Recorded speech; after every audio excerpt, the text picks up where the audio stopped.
Olá pessoal, tudo bem? Meu nome é Felipe Magalhães, eu sou professor, sou farmacêutico, microbiologista, tá? E hoje a gente vai ter uma aula breve, uma revisão sobre um assunto muito importante na farmacologia, quando a gente está falando sobre a administração de medicamentos, que é a farmacocinética, tá? Então essa aula, eu espero que vocês gostem, a gente vai abordar os 4 parâmetros farmacocinéticos, a absorção, a distribuição, o metabolismo e a excreção, de forma resumida, mas que dê para que vocês compreendam um pouco mais sobre essa etapa da farmacologia, que é extremamente importante, como eu falei anteriormente, na administração de medicamentos, tá ok? Então vamos lá começar, a gente vai falar um pouquinho, como vocês estão vendo aí na tela, sobre farmacocinética. E aí a farmacocinética, ela é um dos caminhos da farmacologia, tá? Em que a farmacocinética ela traduz o que o organismo faz sobre a droga, ou seja, aqueles processos em que a ação do organismo ele vai interferir na droga de alguma forma, tá? Vocês vão entender um pouco mais sobre isso nessa aula. O que é diferentemente da outra etapa dos processos farmacológicos, que é a etapa farmacodinâmica, ou seja, é aquela etapa onde a gente vai verificar o que a droga ou o fármaco faz no organismo. Então, a gente vai verificar que a farmacodinâmica trabalha com a ação da droga no organismo, tá? Então, a gente pode ter na farmacologia uma relação entre esses dois processos, entre os processos farmacocinéticos e os processos farmacodinâmicos. Do lado esquerdo, vocês podem ver que há a avaliação em relação ao fármaco, do lado direito em relação ao organismo, os dois entrando em interação, e a gente sabe que em relação ao fármaco, já que são os processos em que o organismo age sobre o fármaco, nós temos na farmacocinética relações voltadas à via de administração, onde nós vamos perceber que de acordo com a via de administração, que aquele medicamento, que aquele fármaco vai ser posto em contato com o organismo, a gente vai ter interferências na farmacocinética. E a gente tem os 4 processos principais da farmacocinética, que é o processo de absorção, de distribuição, de biotransformação ou metabolismo e de excreção. Isso tudo unindo também as ações sobre o medicamento que vão interferir na concentração desse fármaco no local do receptor de ação. E essa concentração no local do receptor vai ter interferência aos efeitos farmacodinâmicos, esses efeitos farmacodinâmicos que também vão estar influenciados diretamente pelo local de ação daquele fármaco e o mecanismo de ação daquele fármaco gerando o efeito medicamentoso, ok? Então, nesse caso, a farmacocinética ela é uma palavra que vem do grego, então ela significa a parte móvel, ou seja, mobilidade. Então, a farmacocinética, ela estuda o caminho percorrido pelo fármaco no organismo animal, isso, organismo humano ou um organismo de outros animais, tá? No caso, por exemplo, de fármacos com ação veterinária ou até mesmo aqueles fármacos que têm ação tanto em seres humanos quanto em animais. É o estudo do movimento de uma substância química, em particular um fármaco, no interior de um organismo vivo. Então, quando nós formos trabalhar conceitos farmacocinéticos, pessoal, vocês sempre vão verificar, isso é muito comum, tá, de vocês perceberem, que sempre que a gente estiver trabalhando com farmacocinética, esses gráficos que vocês estão vendo aqui embaixo, tá, do outro lado, esse fármaco que vocês estão vendo aqui embaixo, esse gráfico, perdão, ele sempre vai aparecer, porque a farmacocinética, como ela trabalha com movimento, como ela é também uma variável física, a gente sempre gosta de trabalhar com gráficos, porque isso vai definir a concentração do fármaco naquele determinado momento, isso vai definir o nível de metabolização ou de distribuição daquele fármaco dentro do organismo. Então, a gente vai trabalhar muito com gráficos quando a gente estiver falando sobre farmacocinética, tá ok? Então, nesse caso, pessoal, aqui eu mostro para vocês uma relação entre a farmacocinética e a farmacodinâmica do ponto de vista de uma relação como tópicos, tá? Para que fique um pouco mais fácil de vocês compreenderem. Então, nesse caso, a gente tem a dose do fármaco que foi administrada. Esse fármaco vai passar pelo primeiro processo farmacocinético, que é o processo de absorção, salvo algumas exceções que nós vamos falar um pouco mais à frente. Depois, a gente vai ter a concentração do fármaco na circulação sistêmica, e aí quando eu tenho a concentração do fármaco na circulação sistêmica, eu já posso ter, a partir desse tópico, 3 direcionamentos principais. O primeiro e mais comum é a distribuição, onde eu vou levar o fármaco nos tecidos de distribuição. Eu também já posso ter a direta eliminação desse fármaco, o fármaco metabolizado ou excretado de forma direta, mas também eu posso ter a concentração do fármaco no local de ação desse fármaco. Então, ele pode migrar para diversas partes do corpo a partir do momento em que esse fármaco foi absorvido e encontrou a circulação sistêmica. Todos esses processos, até a chegada do fármaco no local de ação, eles fazem parte de processos farmacocinéticos, processos de movimento, tá? A partir do momento em que eu tenho a concentração do fármaco no seu local de ação, eu já posso ter um efeito farmacológico sendo verificado, e aí eu já entro no primeiro princípio farmacodinâmico. Desse efeito farmacológico, eu posso ter uma resposta clínica que pode levar a uma toxicidade, dependendo da concentração desse medicamento ou desse fármaco, no local de ação, ou eu posso ter o que é esperado, uma resposta clínica de eficácia que vai melhorar o prognóstico desse paciente, tá? E aí, falando sobre, já que a aula, o tema é a farmacocinética, a gente vai falar sobre o primeiro processo farmacocinético, que é o processo de absorção, tá? Então, a absorção nada mais é do que a transferência de um fármaco desde o seu local de administração até a circulação sanguínea. Então, o local de administração do fármaco até a circulação sanguínea, ele vai passar por um processo chamado de absorção, cuja velocidade e a eficiência vai depender, entre outros fatores, da via de administração, que vai ser a escolha daquele fármaco. Então, por exemplo, tá? Quando a gente está falando de vias de administração em que eu coloco aquele fármaco diretamente na veia do paciente, onde eu atinjo a circulação sanguínea diretamente, ou seja, em uma aplicação endovenosa, a gente pode perceber que a aplicação endovenosa faz com que o fármaco já chegue diretamente na via de distribuição, sem passar por nenhum tipo de membrana. Se esse fármaco ele não passa por nenhum tipo de membrana, significa que na aplicação endovenosa, ou seja, quando eu diretamente já coloco esse fármaco dentro da veia do paciente ou na circulação sistêmica, ele não vai passar pelo processo de absorção. Então eu pulo uma etapa farmacocinética que, inclusive, se eu estou pulando uma etapa, eu posso perceber que a ação desse medicamento, ou seja, que a chegada desse fármaco no seu local de ação, ela vai ser mais rápida do que aqueles fármacos que vão ter que passar pela sequência farmacocinética comum que inicia pelo processo de absorção. Então, a absorção, ela necessariamente vai ter que ter uma membrana, tá? A absorção, ela tem uma membrana para ter essa transposição.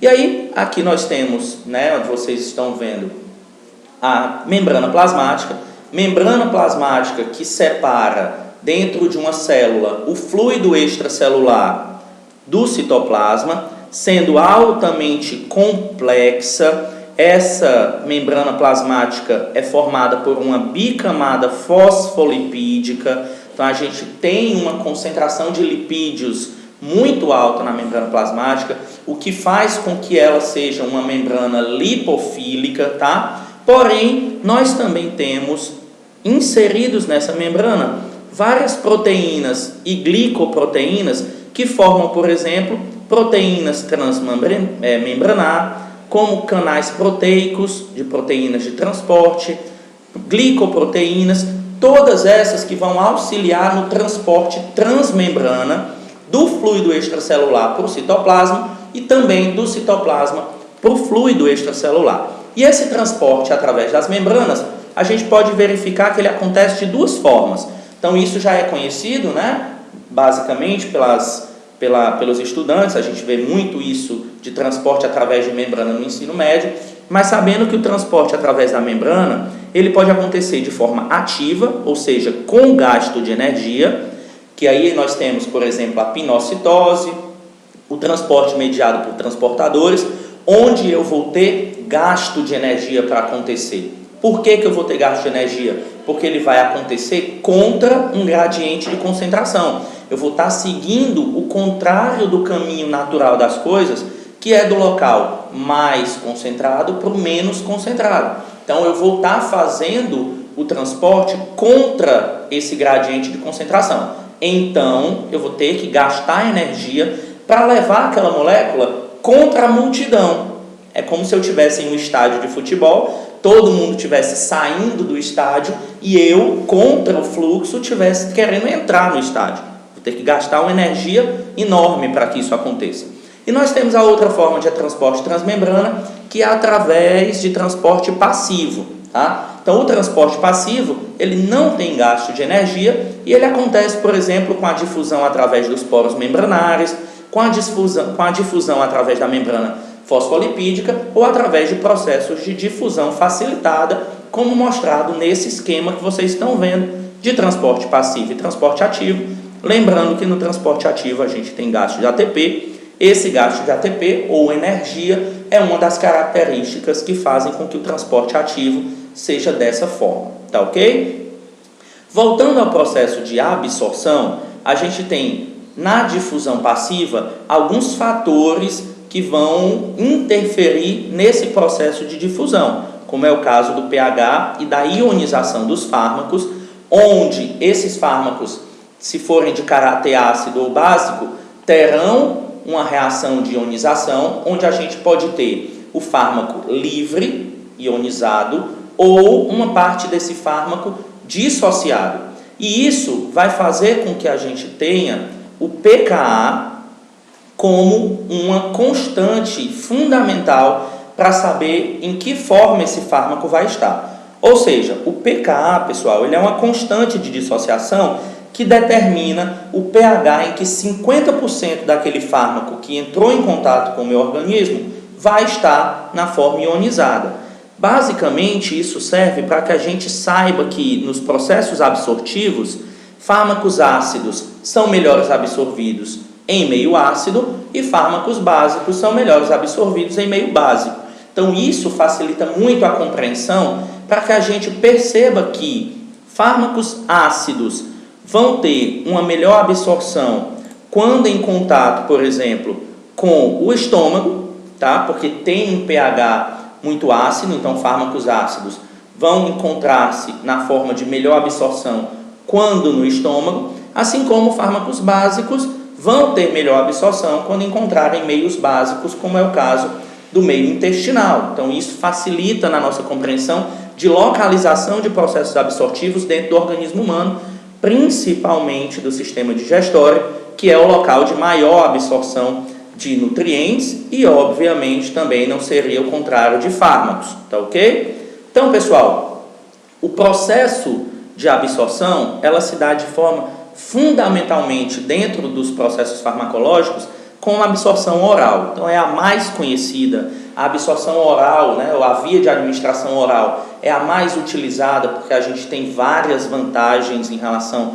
a outras vias, como, por exemplo, né, na via oral a gente tem uma facilidade do processo de tomada do medicamento. A gente não precisa ter ali uma pessoa com um conhecimento prático muito grande ou que nos auxilie para tomar o medicamento por via oral. Além disso, medicamentos por via oral têm um custo geralmente mais baixo, tá? Então a gente tem essas facilidades, a gente pode andar com o medicamento ali no bolso, levar conosco para vários locais e a gente não perde o tempo de tomada, né? Então a administração, de acordo com os horários, ela se torna, por exemplo, facilitada em uma administração por via oral. Só que a gente também tem desvantagens, né? A gente tem a desvantagem de que fármacos que são sensíveis, por exemplo, ao suco gástrico, precisam passar por alguns processos farmacotécnicos para que eles passem ilesos ao líquido estomacal e possam chegar ao intestino para ser absorvidos. Mas como todas as outras vias, a gente tem vantagens e desvantagens, mas a via oral ela ainda é a via mais utilizada na administração de medicamentos. Aí vocês podem ver um comprimido, né, que ao chegar no estômago, ele vai ser dissolvido muitas vezes no suco gástrico. No processo de esvaziamento gástrico, a gente tem a chegada desse fármaco no duodeno. A partir dali, ele vai ser absorvido, através da circulação porta vai ser distribuído, vai passar para a circulação hepática e de lá para a circulação sistêmica, tendo, nesse momento, o processo de distribuição acontecendo de forma preponderante, tá ok? E aí, para que a gente entenda esses processos, é interessante que a gente conheça também uma característica, né, ou uma descrição sobre biodisponibilidade de fármacos. Então, biodisponibilidade de fármacos, vocês podem ver que é a fração de uma dose ingerida de uma determinada substância que tem acesso à circulação sistêmica na forma quimicamente inalterada. Isso a gente está falando sobre o processo de biodisponibilidade de fármacos, tá? Como uma maneira geral. Mas para que vocês compreendam melhor, biodisponibilidade a gente pode entender como a parcela do fármaco que está disponível biologicamente para exercer uma ação farmacológica dentro do nosso organismo. Então, biodisponibilidade, ela nada mais é do que uma parte do fármaco ativa, ou seja, que não foi quimicamente inalterada, que está disponível para exercer a sua ação, tá? Então, essa descrição de biodisponibilidade, ela fundamentalmente está querendo dizer isso, ok? Então, é a fração de uma dose ingerida de uma substância que tem acesso à circulação na forma quimicamente inalterada. E aí, nesse caso, a gente pode também trocar a parte da dose ingerida para a dose administrada, caso seja, por exemplo, por via parenteral, tá? Então, por via parenteral, a gente não ingere a droga, a gente administra de forma direta essa droga na circulação ou em algum tecido que a gente deseja naquele momento.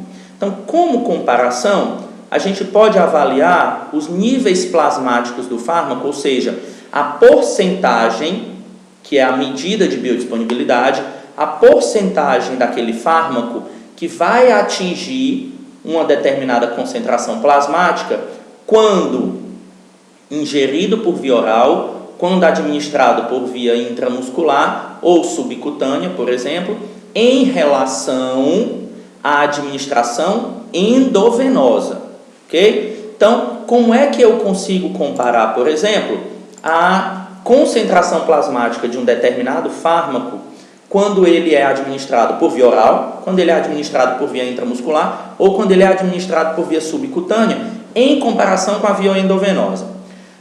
Vocês vão de concordar comigo que quando eu administro um medicamento por vias que não são a via endovenosa, eles vão passar primeiro por processos de absorção, que dentro daquele processo de absorção eu vou ter perca de fármacos. Por exemplo, nem todo fármaco, nem toda a quantidade de fármacos que ela é ingerida, ela vai chegar inalterada no intestino, ela vai ser absorvida completamente, vai ter resquício do fármaco nas fezes. Então, essa perca do fármaco, eu já vou ter perca de biodisponibilidade. Então, vai ter uma quantidade que jamais vai estar disponível para a ação desse fármaco no meu organismo. Então, essas administrações por via não endovenosa, elas não têm 100% de biodisponibilidade, porque eu sempre vou ter perca daquele fármaco desde o momento da administração. Porém, quando eu administro um determinado fármaco por via endovenosa, ou seja, eu já estou colocando esse fármaco diretamente no local de distribuição, então não vou ter perca desse fármaco durante o processo de absorção, porque na via endovenosa não possui a etapa de absorção. Então, eu posso dizer para vocês que a administração de medicamentos, de fármacos, por via endovenosa, ela possui uma biodisponibilidade completa. Então, ela tem biodisponibilidade de 100%, tá? Biodisponibilidade é completa, o que é diferente das outras vias.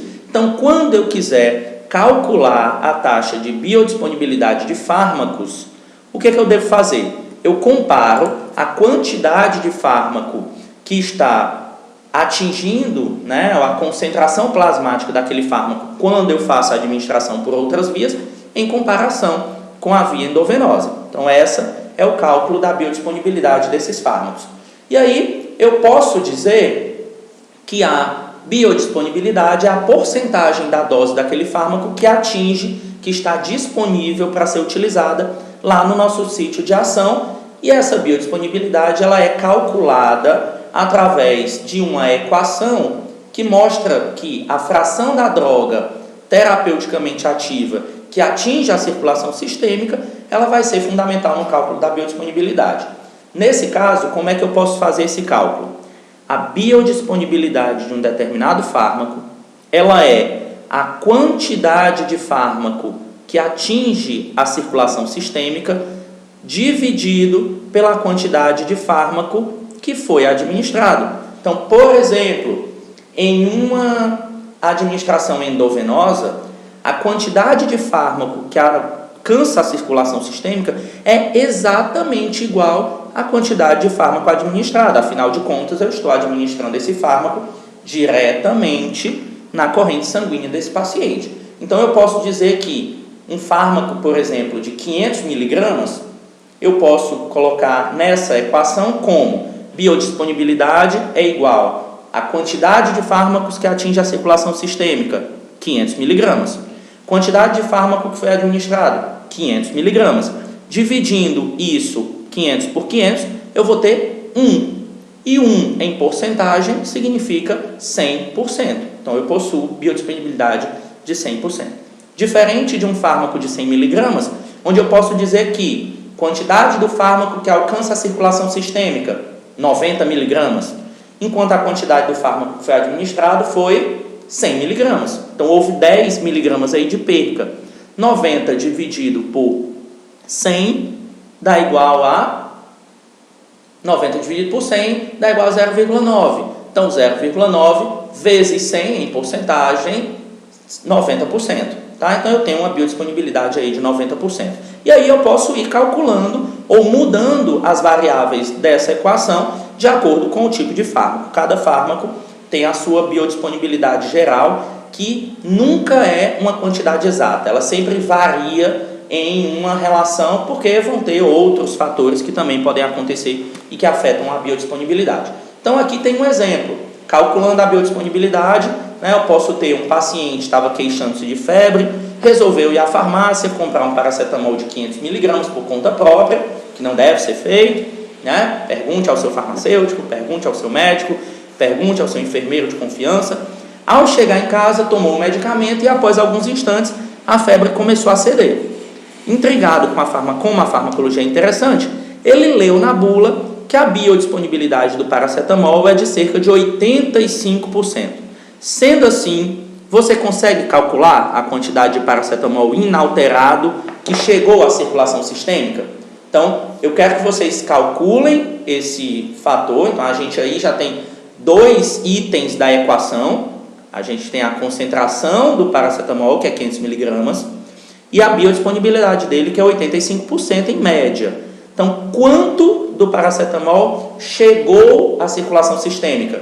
E aí vocês calculam baseado nessa fórmula e responde aqui nos comentários desse vídeo, tá ok?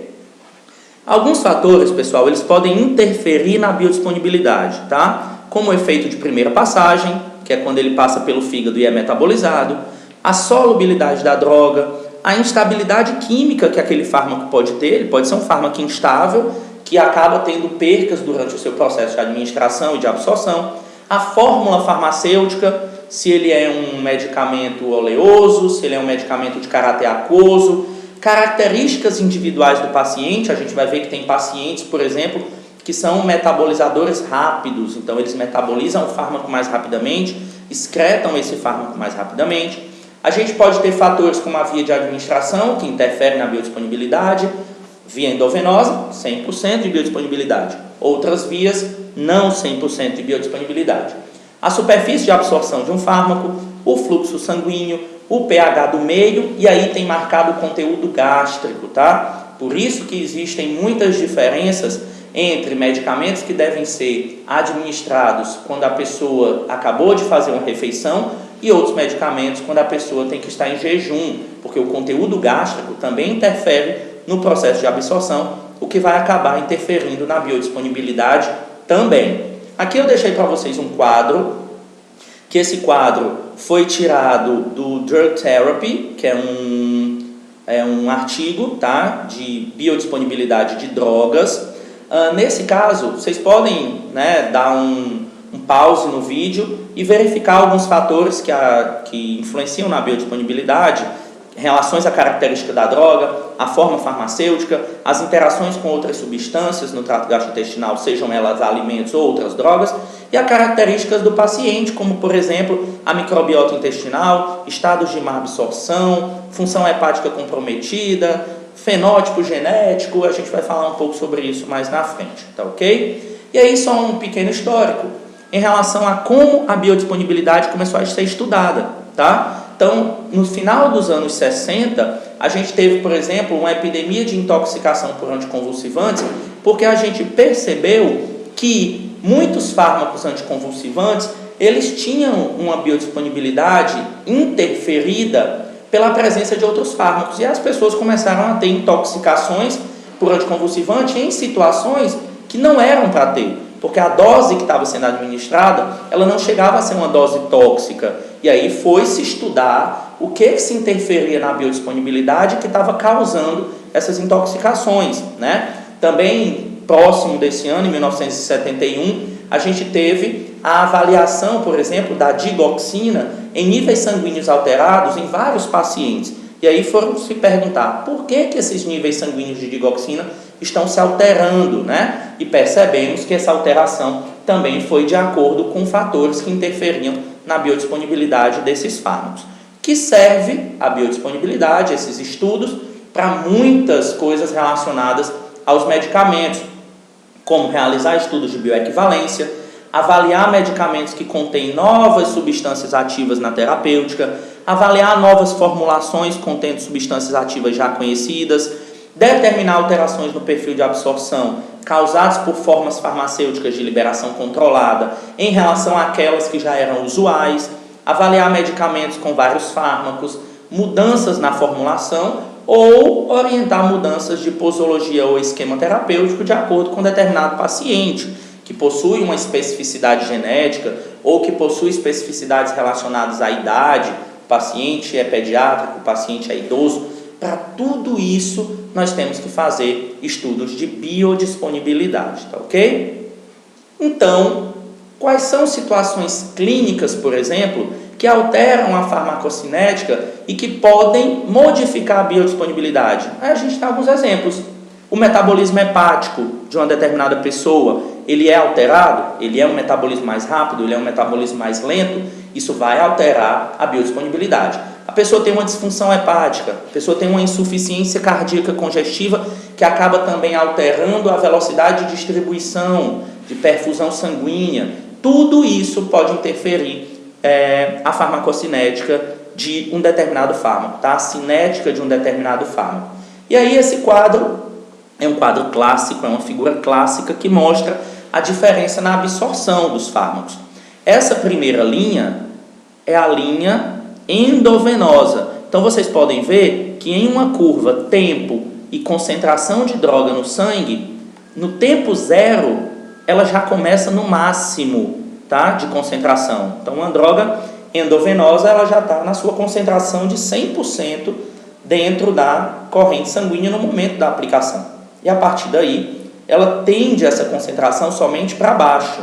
Por quê? Porque ela vai sendo metabolizada, excretada e vai perdendo, diminuindo sua concentração no sangue. Em comparação, pela via intramuscular, subcutânea e oral, nós primeiro temos uma elevação da concentração, porque o processo de absorção está acontecendo, depois a distribuição, metabolismo e excreção dessas drogas através da urina ou outras formas de excreção, que nós vamos ver mais à frente. Passando do processo absortivo, a gente tem em relação à distribuição dos fármacos, que é o momento que esses fármacos entram na circulação sistêmica e são distribuídos por todos os tecidos corporais. Então, nesse caso, o processo de distribuição ele acontece logo após o processo de absorção começar e se perpetuar, até que vai ter um momento que a absorção cede, finaliza e a distribuição continua acontecendo. Lembrando que não é algo, a gente fala de absorção, depois de distribuição, isso de forma didática, tá? Para facilitar o aprendizado de vocês. Mas os processos eles acontecem num fluxo contínuo e ligados ao mesmo tempo. Então, vai ter momentos em que a absorção ainda está ocorrendo e o processo de distribuição já começou, tá certo? Então, uma coisa acontece ao mesmo tempo da outra muitas vezes. Lembrando que esse processo de distribuição, ele é um processo que pode ser desigual, tá? Por que ele é desigual? Porque vão depender de muitas situações relacionadas ao organismo humano e àquele fármaco que eu estou trabalhando. Então, por exemplo, influências fisiológicas e propriedades fisicoquímicas do fármaco podem afetar a distribuição.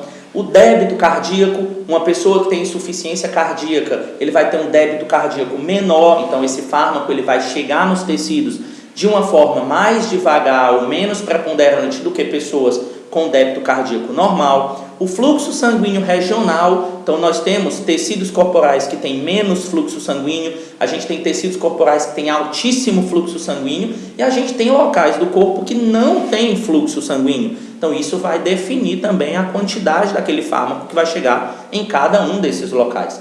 Além disso, a permeabilidade capilar. A gente sabe que no sistema nervoso, a permeabilidade capilar ela é muito menor do que no resto do organismo. Ela possui uma seleção, inclusive, de substâncias muito maior. Então, isso vai afetar os fármacos que chegarão nesses locais. E, finalmente, o volume tecidual. Se eu tenho, por exemplo, um tecido adiposo muito volumoso, eu vou ter uma quantidade de medicamentos ou fármacos lipofílicos com muito mais afinidade a esses tecidos. Então, eu vou ter uma quantidade disponível no sangue menor do que eu teria em uma pessoa que possui um volume adiposo, tecidual adiposo menor. Tá? Então, tudo isso pode influenciar na distribuição dos fármacos, como está sendo mostrado nessa figura. Na parte central, eu tenho o fármaco que vai ser administrado. Na parte esquerda, locais de alto fluxo sanguíneo, que possuem uma rápida distribuição. Então, o cérebro possui uma rápida distribuição, porque eu tenho muita vascularização, o coração da mesma forma, os rins da mesma forma. Lógico que isso daqui nós estamos falando somente da referência relacionada a fluxo sanguíneo. Não estamos falando sobre barreiras, sobre membranas, sobre outros fatores que vão afetar a disponibilidade do fármaco nesses locais.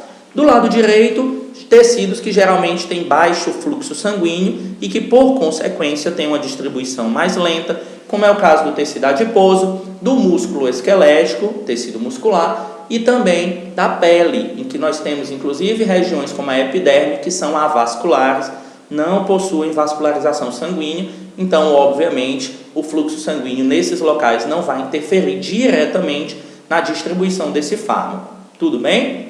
Então, em relação à distribuição do fármaco, a gente pode caracterizar como o índice de penetração de um fármaco em um tecido, dependendo de alguns fatores, como a magnitude do fluxo sanguíneo para aquele tecido, da massa tecidual e das características de divisão entre o sangue e o tecido. Então, a distribuição, vocês podem perceber nessa figura, em que o fármaco ele está no tecido, e como ele está mais concentrado nesse tecido, como ele está mais concentrado no sangue do que no tecido, ele segue um fluxo de tentar fazer esse processo, igualar as concentrações no sangue e no tecido, para que esse fluxo ele vá diminuindo, né, a distribuição diminua. Porém, lembrando, isso daqui não é um processo matemático, tá? Esse processo, ele acontece de que forma?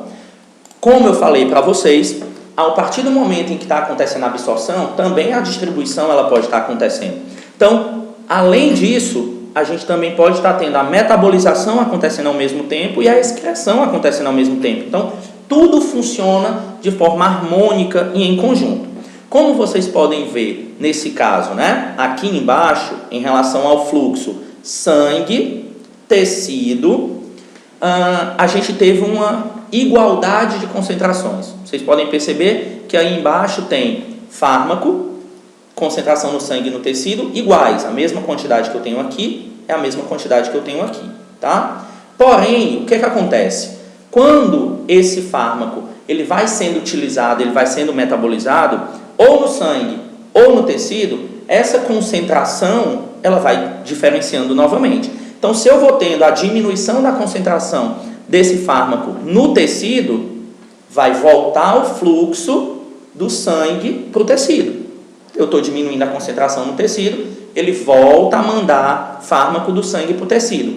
E esse fluxo ele fica se tornando contínuo, tá? Essa parte de igualdade de concentrações, ela acontece matematicamente, mas a gente sabe que aqui a gente está trabalhando com um processo biológico, tá? Então não é literalmente matemático. Então isso é um fluxo contínuo, a gente não para a distribuição após as concentrações se igualarem, porque raríssimas vezes essa concentração ela vai se igualar, tá ok? Então ela, lembrando, é um fluxo contínuo. E aí, pessoal, quando eu tenho tecidos mais vascularizados, eu vou ter uma distribuição mais rápida, a não ser que a difusão através das membranas seja um fator limitante. Eu posso ter, por exemplo, uma divisão dentro da barreira hematoencefálica, em que eu vou ter uma membrana que vai limitar. Então, não necessariamente o fluxo daquele fármaco para o cérebro, para o encéfalo, ele vai ser mais rápido porque é uma região mais vascularizada. Por quê? Porque eu tenho uma membrana ali, que é a barreira hematoencefálica, que vai ser um fator limitante da entrada desse fármaco dentro desse tecido. Então, também tenho que ver que é um processo multifatorial, tá? Ela não é simplesmente, teve mais volume de distribuição porque ele tem uma maior vascularização. Não necessariamente. Tudo bem? Então, pessoal, o volume de distribuição, ele também pode ser relacionado à afinidade que eu tenho entre aquele fármaco e um determinado tecido. Por exemplo, se eu tenho uma alta afinidade de um determinado fármaco pelo tecido muscular, eu vou ter um alto volume de distribuição para aquele tecido também, por conta da afinidade. Porém, se eu tenho um baixo volume de distribuição, significa talvez que aquele tecido não seja, aquele fármaco não tenha tanta afinidade por aquele tecido, como por exemplo, um fármaco hidrofílico com um tecido adiposo. Então não tem uma afinidade, né, de um fármaco hidrofílico para um tecido adiposo, tá? Então eu vou ter um baixo volume de distribuição. E aqui do lado esquerdo a gente pode ter um esquema geral da compartimentalização da distribuição dessas drogas. Primeiramente, a gente tem a droga dentro do vaso sanguíneo, depois ela vai ter uma passagem do vaso sanguíneo para o líquido intersticial, depois ela começa a se mostrar prevalente no líquido intersticial extracelular e dentro da célula, até que chega em um momento que ela vai estar ligada aos receptores celulares ou ela vai estar dentro da célula, inclusive em situações de armazenamento intracelular. Então a gente vai tendo esse processo na distribuição dos fármacos, tá? Lembrando que cada fármaco tem uma distribuição corporal única. Alguns fármacos se dirigem principalmente para a gordura, outros permanecem no líquido extracelular e outros se ligam extensivamente a tecidos específicos. Daí vem aquela característica em que nós temos maior afinidade de determinados fármacos por alguns tecidos específicos. Eu tenho fármacos que são altamente específicos para o tecido nervoso, eu tenho outros fármacos que são altamente específicos para tecido adiposo, e por aí, de acordo com as características do fármaco e de acordo com as características do tecido, eu vou tendo uma maior ou uma menor afinidade, e isso interfere no volume de distribuição daquele fármaco para cada um desses tecidos de forma mais específica, tá ok? E aí, pessoal, nessa distribuição também vai influenciar a ligação do fármaco às proteínas plasmáticas e também a ligação desse fármaco aos tecidos, porque a ligação desses fármacos às proteínas plasmáticas, que são em parte transportados ligados a ela, mas também como fármaco livre, ou seja, sem ligação, ele vai interferir no grau de distribuição, tá? Como assim? Nós temos várias proteínas plasmáticas que têm muita importância na distribuição de fármacos. Porque os fármacos podem encontrar-se conjugados ou ligados a essas proteínas por afinidades químicas. Dentre elas, a alfa-1-glicoproteína ácida, algumas proteínas do grupo das lipoproteínas, mas principalmente a albumina. Então, a albumina ela é uma proteína plasmática de alta concentração no nosso sangue e que também possui afinidade por muitos fármacos. Então, muitos fármacos são distribuídos pelo corpo ligados à albumina. E aí eles podem, inclusive, chegar a alguns compartimentos corpóreos que eles não chegariam na forma livre e que eles têm a necessidade de estarem ligados a proteínas plasmáticas para chegarem nesses locais onde o efeito farmacológico vai acontecer após eles terem uma reversibilidade dessa ligação e se tornarem fármacos livres e disponíveis novamente no tecido-alvo. Também pode ter uma alta ligação aos tecidos. Em alguns compartimentos corporais, e aí depende de cada compartimento, a gente pode ter ligação aos diversos tecidos corpóreos, mas se eu tiver uma ligação, por exemplo, com o tecido adiposo, eu vou ter uma ligação prolongada, uma liberação prolongada desse fármaco muitas vezes. Inclusive, é uma técnica que se pode utilizar, fazendo com que fármacos lipofílicos que têm alta afinidade para o tecido adiposo, eles sejam armazenados naquele tecido e liberados de forma prolongada, de forma paulatina. E aí a gente tem, por exemplo, situações em que eu diminuo a dose posológica. Eu vou ter fármacos que eu preciso utilizar menos vezes ao dia ou até em semanas. Por quê? Porque ele fica armazenado, distribuído para esse tecido adiposo e ele vai sendo liberado em grau bem mais lento, distribuído de forma prolongada. Então isso pode ser até uma técnica farmacoterapêutica que pode ser utilizada. Como exemplo, a gente tem um clássico, tá? Que é o tiopental. O tiopental ele é um fármaco altamente solúvel em lipídios, que penetra de modo rápido no encéfalo após uma injeção intravenosa única, apresentando um efeito anestésico intenso e rápido. Por quê? Porque ele é um fármaco solúvel em lipídio, ele passa pela barreira hematocefálica rapidamente. Porém, esse efeito ele termina dentro de poucos minutos. E aí, à medida que o fármaco ele sai da parte encefálica e é redistribuído pelo corpo, ele encontra um tecido adiposo que possui uma perfusão mais lenta. Como ele é lipofílico, ele encontra o tecido adiposo e aí ele fica armazenado naquele tecido adiposo. E aí vai sendo liberado lentamente desses depósitos de gordura e aí você mantém o tiopental num nível plasmático subanestésico. Então ele não tem a ação anestésica porque ele está armazenado no tecido adiposo e está sendo liberado lentamente em doses muito pequenas. E aí o que eu posso fazer?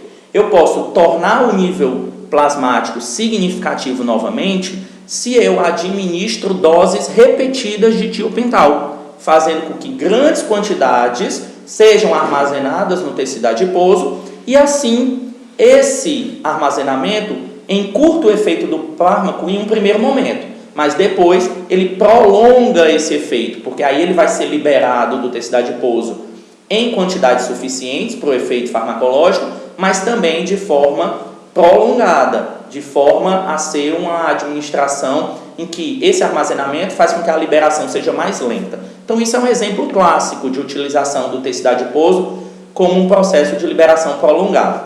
E, finalmente, em relação a essa parte de armazenamento, a gente pode ter um acúmulo intracelular, por exemplo, como a cloroquina.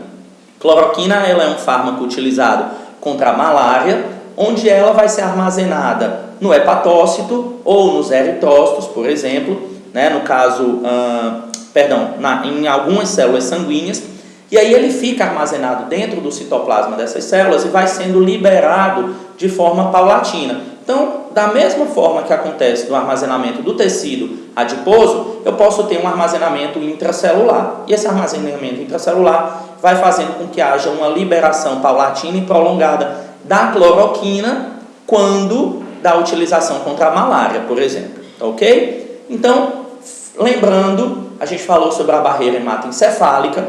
Barreira hematoencefálica, ela é o endotélio dos capilares que entram dentro do encéfalo e também que possuem uma bainha astrocítica formada, né, por células especializadas que estão intimamente unidas e essas células servem como uma peneira, como um filtro para moléculas de grande porte e para moléculas polares que não conseguem atravessar essa barreira.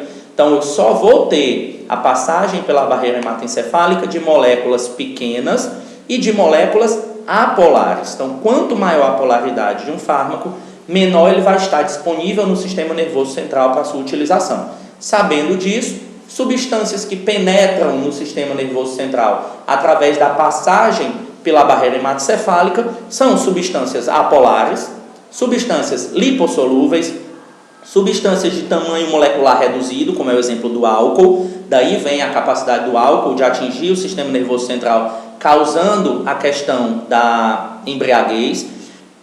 Situações em que eu tenho elevado coeficiente de partição óleo-água, como os casos dos barbitúricos, dos anestésicos gerais, porque esse coeficiente de partição faz com que eu tenha uma facilitação da mudança de local aquoso para um local oleoso. Então as substâncias lipofílicas possuem esse elevado coeficiente de partição.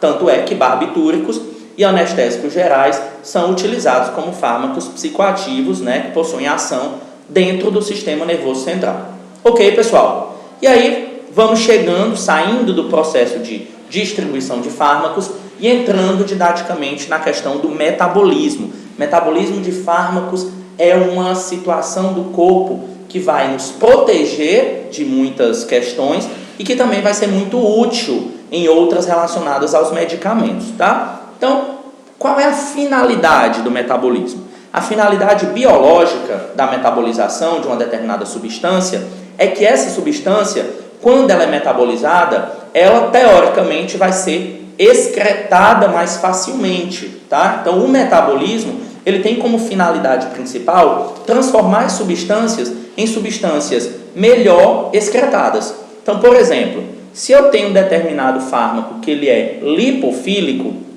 ele rapidamente vai ser absorvido e distribuído. Mas para que esse fármaco ele seja excretado, ele tem que ser transformado de um fármaco lipofílico em um fármaco hidrofílico, para que ele siga até o rim e possa ser excretado pela urina, porque ele precisa ter afinidade pela água para que ele seja liberado através desse processo de excreção.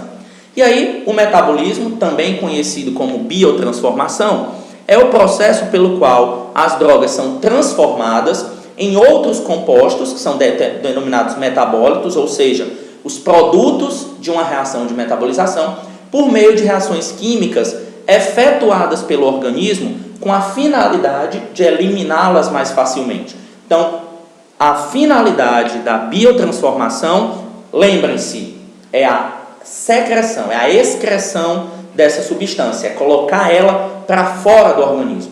E aí esses processos de biotransformação ou metabolismo, eles são conduzidos por mecanismos enzimáticos extremamente complexos, que acontecem principalmente no fígado. E aí o fígado, ele é o principal órgão de metabolização do nosso corpo, mas também eles podem acontecer no intestino, nos eritrócitos, nos rins, no pulmão, na pele, no encéfalo e por aí vai. A gente tem vários locais de metabolização de fármacos dentro do nosso corpo. Mas não esqueçam, tá? O fígado, ele é o nosso principal órgão de biotransformação.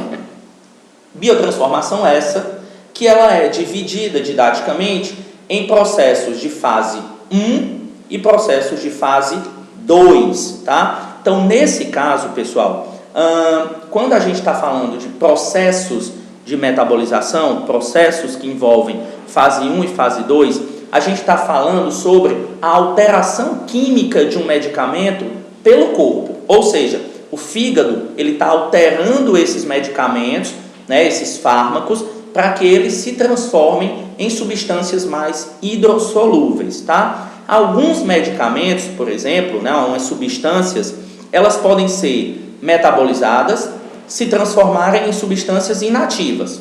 Outros podem se transformar em uma ação terapêutica. Então, o fármaco, após estar metabolizado, ele tem uma ação terapêutica. Ou ele pode ter, o metabólito, uma toxicidade semelhante à do medicamento original ou ter algumas ações diferentes. Então a gente tem situações relacionadas ao metabolismo que elas são as mais diversas. Eu posso ter então, repetindo, uma substância que após ser metabolizada ela vai ser inativada, eu posso ter uma substância que após metabolizada ela vai ter uma ação terapêutica e eu posso ter uma substância que após metabolizada ela vai ter uma ação tóxica, tá? Então eu posso ter todas essas situações. Isso daí interfere diretamente nesses processos de biotransformação. No caso, a biotransformação de fase 1, ela é uma modificação na estrutura química das substâncias com a introdução e retirada de alguns radicais. Enquanto os processos de fase 2, ela é a formação de complexos com moléculas endógenas, também chamadas de conjugados. Então, nos processos de fase 1, como elas são modificações moleculares, a gente vai ter processos de oxidação, de hidroxilação, de desalquilação, de desaminação e vários outros. Então, a gente vai ter reações químicas diversas acontecendo para quebra ou para incorporação de radicais. Enquanto nos processos de fase 2, a gente vai ter processos de conjugação, de cônjuge, de junção, tá? De conjugação das moléculas do fármaco, aquelas que foram biotransformadas na fase 1, que melhoram as reações químicas de fase 2, com substâncias ou moléculas endógenas do nosso corpo, e isso tudo inicia-se principalmente através de um grupo ou uma superfamília de genes codificadores de proteínas, chamada de família do citocromo P450, também conhecido como CYP450 ou CYP450, que são uma superfamília de genes que codificam proteínas que vão fazer reações de oxidação de fase 1. A reação de oxidação, vocês lembram? Elas são reações de biotransformação de fase 1. E uma curiosidade é que duas enzimas dessa família, que é a CYP3A4 e a CYP3A5, só essas duas respondem pelo metabolismo de mais ou menos 50% dos fármacos. E isso é muito importante, tá? Essa questão da citocromo P450, inclusive, ela está naquela velha perguntinha de álcool e antibiótico, corta o efeito do antibiótico?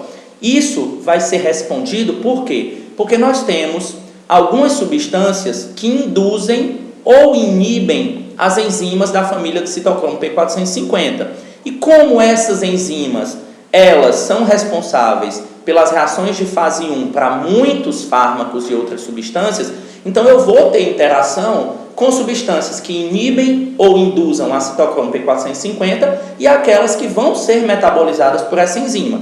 No caso do álcool, ele é um indutor enzimático, ele induz algumas enzimas do complexo citocromo P450.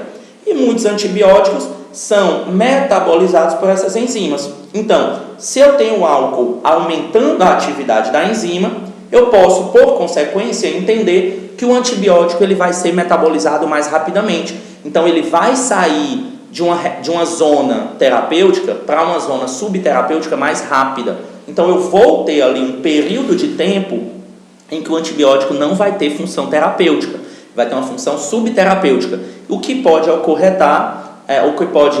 acarretar a diminuição do efeito do antibiótico e a resistência bacteriana, tá ok? E aí a gente pode lembrar também que em idosos a capacidade da citocromo P450 de realizar metabolismo, ela reduz mais ou menos para mais de 30%.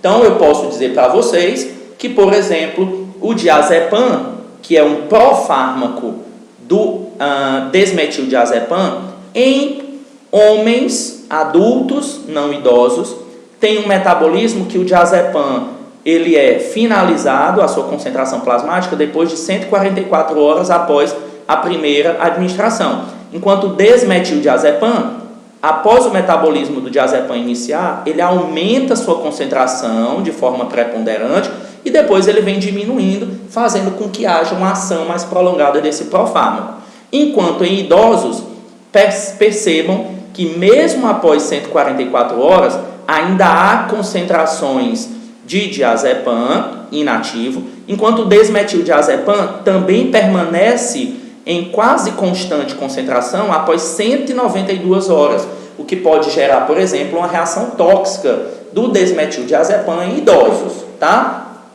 Quando a gente passa para reações de fase 2, biotransformação em reações de fase 2, que é a conjugação, a gente pode conjugar com muitas substâncias, tá? Com ácido glicurônico, com ácido sulfúrico, com glicina, com glutamina, com algumas substâncias corporais, sendo a glicuronidação, a reação mais comum da fase 2, onde esses glicuronídeos são secretados na bile e eliminados na urina. Sendo assim, a conjugação torna a maioria dos fármacos mais solúvel e facilmente excretado pelos rins, sabendo que o envelhecimento não afeta a glicuronidação. Ele afeta a reação de fase 1, tá ok? Então, a reação de fase 2, no caso da glicuronidação, ela não é afetada pelo envelhecimento.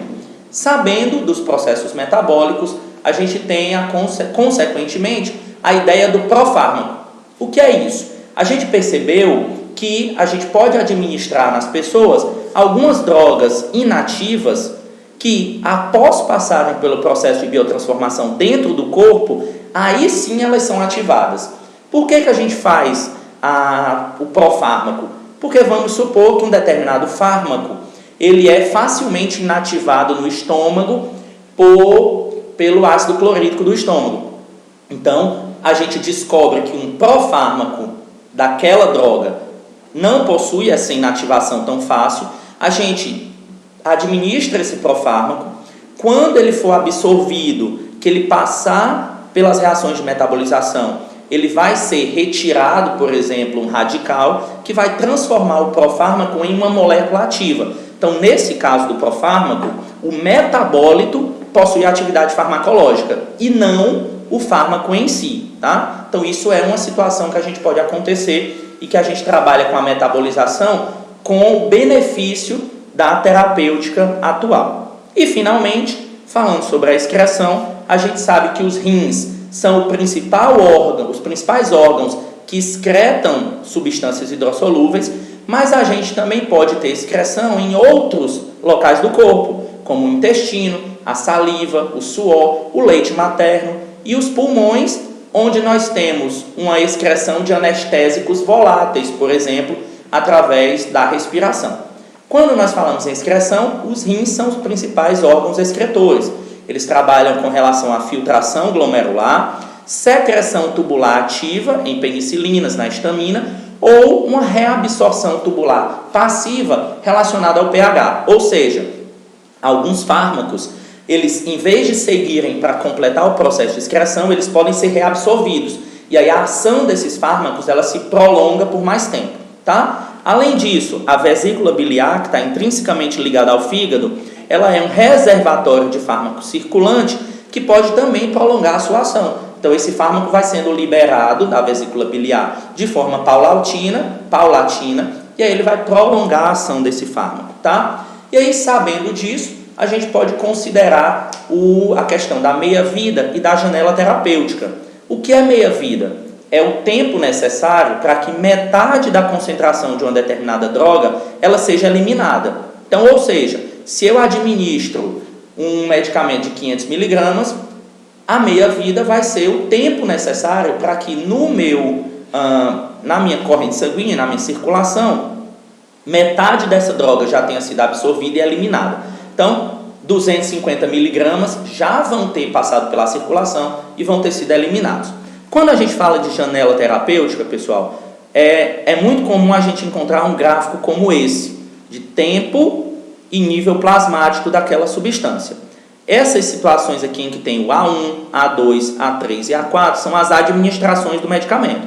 Então, aqui foi um comprimido administrado, aqui outro, do mesmo fármaco.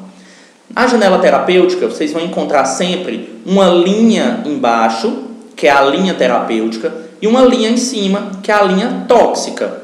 Se eu tenho um determinado fármaco que ele é administrado e ele não consegue atingir a linha terapêutica, ele fica só aqui embaixo, esse fármaco vai ter um nível subterapêutico, ele não vai ter efeito. Se eu tenho um fármaco que ele passa da linha terapêutica e passa da linha tóxica, eu vou ter um nível desse fármaco que vai causar toxicidade no ser humano. Então, qual é o ideal? É eu fazer administrações sucessivas desse fármaco para deixá-lo sempre dentro de uma janela entre a linha terapêutica e a linha tóxica, para que ele tenha a ação terapêutica, também chamada janela terapêutica de local de nível efetivo, tá? Então, se eu tenho um determinado fármaco com alto índice terapêutico, ou seja, essa janela terapêutica ela é bem larga, é distante a linha terapêutica da linha tóxica, eu tenho um fármaco seguro, porque eu posso administrar esse fármaco várias vezes e ele não vai atingir o nível tóxico.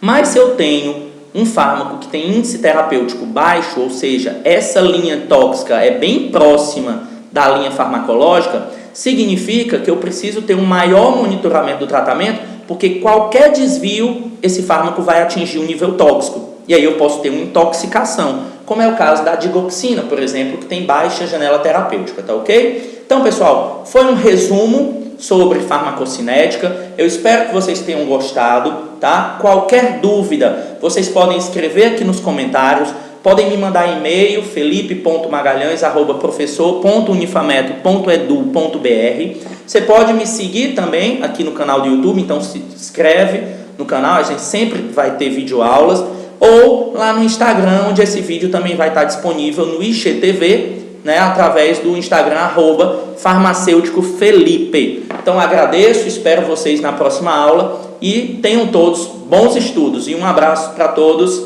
até mais!